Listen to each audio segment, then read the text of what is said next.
परम सम्मानीय राहुल गांधी जी,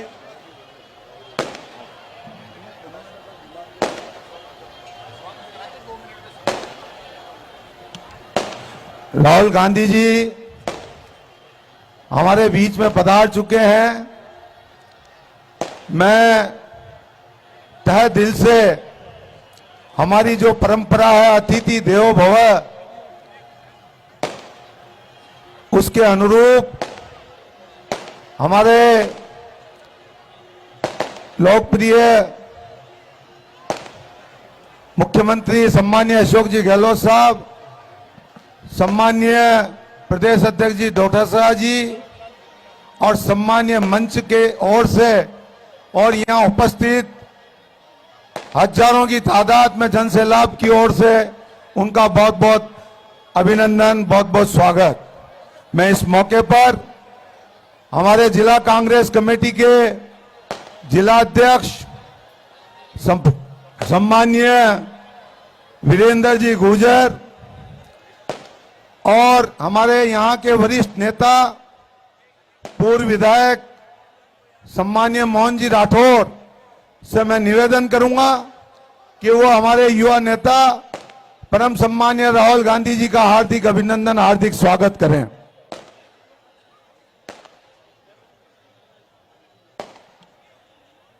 मैं इस मौके पर हमारे युवा नेता सम्मानीय राहुल गांधी जी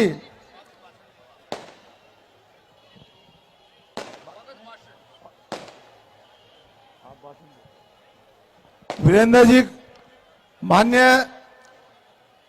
ये वो क्षेत्र है जहां से राजस्थान की पूर्व मुख्यमंत्री वसुंधरा राजे जी 5 बार सांसद रही। अभी उनके सुपुत्र दुष्यंत जी लगातार 4 बार से सांसद हैं। पिछले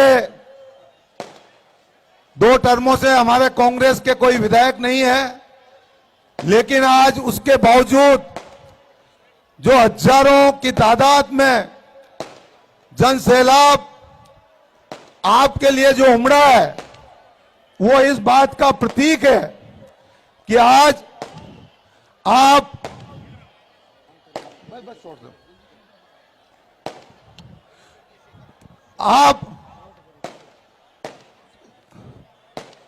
जो देश के हालात, जो नफरत, बेरोजगारी, तानाशाही से जो आम जन चिंतित है, भयभीत है, उसके लिए जो आपने ये मजबूत जो बीड़ा उठाया, कन्याकुमारी से कश्मीर 3700 किलोमीटर ऊपर की पदयात्रा। सम्मानीय राहुल जी, हम गोवर्धन जी की परिक्रमा करते हैं, वो केवल मात्र 22-23 किलोमीटर की परिक्रमा है। वो परिक्रमा मैंने भी कई बार की है। एक बार परिक्रमा करने के बाद 3 दिन 4 दिन तक हमारे पैर सीधे नहीं होते हैं, लेकिन देश की भावनाओं को मद्देनजर रखते हुए आपने जो ये बीड़ा उठाया, मैं इस सूर्य नगरी में तमाम यहां उपस्थित हमारे वासियों की ओर से आपका बहुत बहुत अभिनंदन, बहुत बहुत स्वागत। मैं इस मौके पर हमारे जिला अध्यक्ष जी सम्मानीय वीरेंद्र जी अग्रवाल से निवेदन करूंगा, वीरेंद्र जी गुर्जर से निवेदन करूंगा कि वो हार्दिक अभिनंदन स्वागत अपने शब्दों से करें। आज की इस रैली के महानायक, पूरे देश में एकता का नया इतिहास रचने वाले, हम सभी के प्रेरणा स्रोत, हम सबके लाडले मंचासीन सम्माननीय राहुल गांधी जी और मंचासीन समस्त अतिथिगण, यहाँ पर उपस्थित समस्त देवतुल्य श्रोतागण, आज झालावाड़ की इस धरती के लिए सौभाग्य का विषय है कि पूरे देश में एकता की अलग जगाने वाले हम सबके लाडले राहुल गांधी जी ने हमें यह सौभाग्य प्रदान किया कि झालावाड़ को इस भारत जोड़ो यात्रा की अगवानी करने का अवसर मिला। इस अवसर पर मैं यही कहना चाहूंगा कि आप उस परिवार की, उस पीढ़ी का एक संवाहक हैं, जो परिवार पीढ़ी दर पीढ़ी इस देश की एकता के लिए बलिदान देता रहा। मैं इस मंच के माध्यम से पूरे कांग्रेस परिवार की ओर से आपको विश्वास दिलाना चाहता हूं कि जो भावना आपने हमें दी है हम उसे ही उठाएंगे। इसी के साथ बहुत बहुत धन्यवाद। आप म्यूजिक बंद कर दें कृपया, म्यूजिक वाले म्यूजिक बंद कर दें तत्काल प्रभाव से। मैं एक नारा लगाऊंगा और उसके बाद में मैं आदरणीय राहुल गांधी जी को बुलाऊंगा। जोड़ो जोड़ो जोड़ो जोड़ो जोड़ो जोड़ो।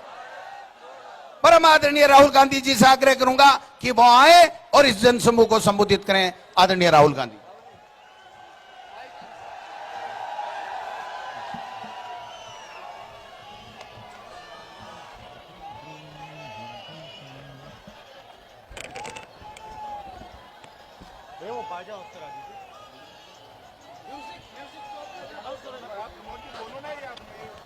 भैया ये जो गाने बज रहे हैं इसको बंद करें। मेरा निवेदन है, पीछे से जो गाने की आवाज आ रही है उसको बंद करें।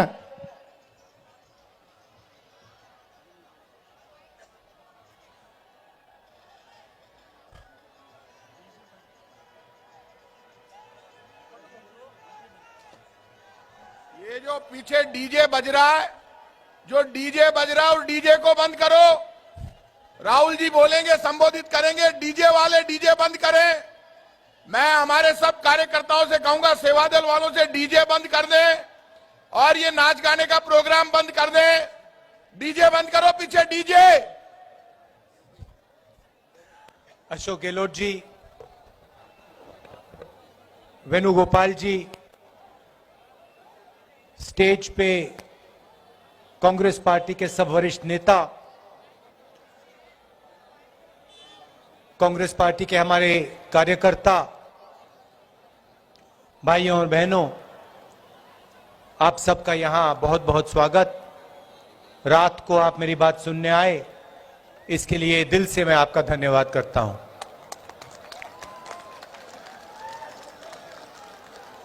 ये भारत जोड़ो यात्रा हमने कन्याकुमारी में शुरू की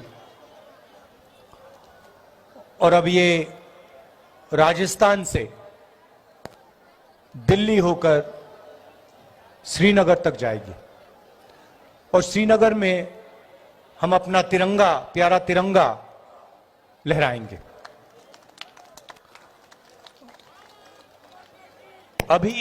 अभी आपने कहा कि ये 3700 किलोमीटर की यात्रा है, बहुत लंबी यात्रा है, बहुत मुश्किल यात्रा है, मगर सच बोलें तो मैं आपकी बात से सहमत नहीं हूं। सच्चाई यह है कि 3700 किलोमीटर से ज्यादा हमारे किसान, हमारे मजदूर चलते हैं, खून पसीना अपना देते हैं, देश को देते हैं और इन सड़कों पे जिंदगी भर हजारों किलोमीटर चलते हैं। तो सच्चे तपस्वी वो हैं, देश के किसान, देश के मजदूर। और बीजेपी की जो सरकार है, दिल्ली की सरकार है, वो हिंदुस्तान के जो तपस्वी हैं, जो इस देश के लिए काम करते हैं, उन पर आक्रमण कर रही है। पूरा का पूरा फायदा जो आपका धन है, उनके 2-3 उद्योगपतियों मित्र को दिया जा रहा है और जो किसान को मिलना चाहिए, जो मजदूर को मिलना चाहिए, जो छोटे दुकानदारों को मिलना चाहिए, स्मॉल और मीडियम बिजनेस चलाने वालों को मिलना चाहिए, वो उनको नहीं मिल रहा है। ये आज देश की सच्चाई है। आप इनकी पॉलिसीज देखिए। किसान के लिए ये 3 कानून, काले कानून लाए और उन्होंने किसानों की रीढ़ की हड्डी तोड़ने की कोशिश की।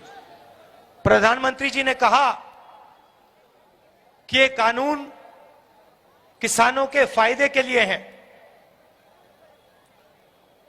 प्रधानमंत्री कहते हैं कि कानून किसानों के फायदे के लिए है और हिंदुस्तान के सब किसान सड़कों पे उतरे, प्रदर्शन कर रहे हैं और अंत में किसानों की शक्ति ने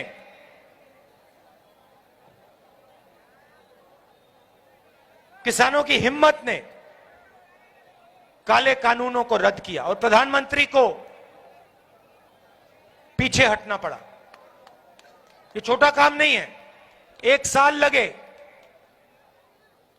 1 साल किसानों को सड़कों पे रखा, बारिश में, तूफान में, ठंड में, गर्मी में, मगर किसान पीछे नहीं हटे।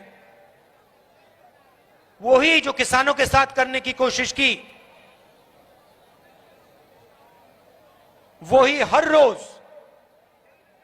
छोटे दुकानदार, स्मॉल और मीडियम बिजनेस चलाने वाले लोग, उनके साथ नोटबंदी और गलत जीएसटी लागू करके इन्होंने की। आप किसी भी दुकानदार से पूछ लीजिए, किसी भी छोटे बिजनेस चलाने वाले व्यक्ति से पूछ लीजिए, वो आपको बताएगा कि ये जो कानून है, 2 कानून है, नोटबंदी और गलत जीएसटी, ये कानून नहीं है, ये हथियार हैं।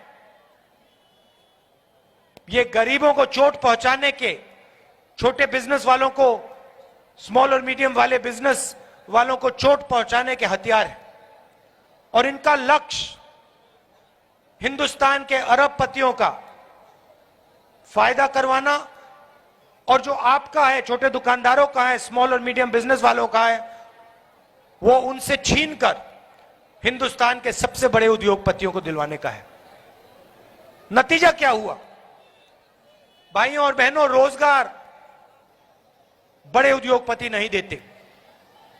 रोजगार जो छोटा बिजनेस चलाते हैं, दुकानदार होते हैं, छोटे व्यापारी, स्मॉल और मीडियम बिजनेस जो चलाते हैं, ये लोग देते हैं। हिंदुस्तान में छोटे छोटे लाखों बिजनेस हैं, ये युवाओं को रोजगार देते हैं। नोटबंदी और जीएसटी ने इन सबको खत्म कर दिया।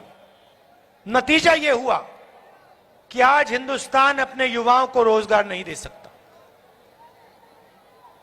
जितनी भी कोशिश कर लो, आज का युवा नोटबंदी और जीएसटी के कारण इस देश में रोजगार नहीं पा सकता है। सच्चाई है। यह रास्ता बंद किया, 2 और रास्ते हैं। एक रास्ता पब्लिक सेक्टर का, पब्लिक सेक्टर की सब कंपनियों को, बीएचईएल, रेलवेज, तेल की कंपनीज को, सबको एक के बाद एक ये प्राइवेटाइज कर रहे हैं। तो पहले जो गरीबों के लिए रास्ता था, रोजगार का रास्ता था, उसको भी इन्होंने बंद कर दिया है। और अंत में जो सरकारी नौकरियां होती हैं, जो राजस्थान की सरकार अभी भी देती है, स्कूल्स में, कॉलेजेस में और स्वास्थ्य के जो सिस्टम में, अस्पतालों में, सरकारी अस्पतालों में, उन सब को नरेंद्र मोदी जी की सरकार और जहां भी बीजेपी की सरकारें हैं, वो एक के बाद एक बंद कर रहे हैं। तो रोजगार के सारे रास्ते बंद हो रहे हैं और इसके कारण देश में डर पैदा हो रहा है और डर को बीजेपी के लोग नफरत में बदलते हैं। इसीलिए हमने ये यात्रा शुरू की, कन्याकुमारी से कश्मीर, बेरोजगारी के खिलाफ।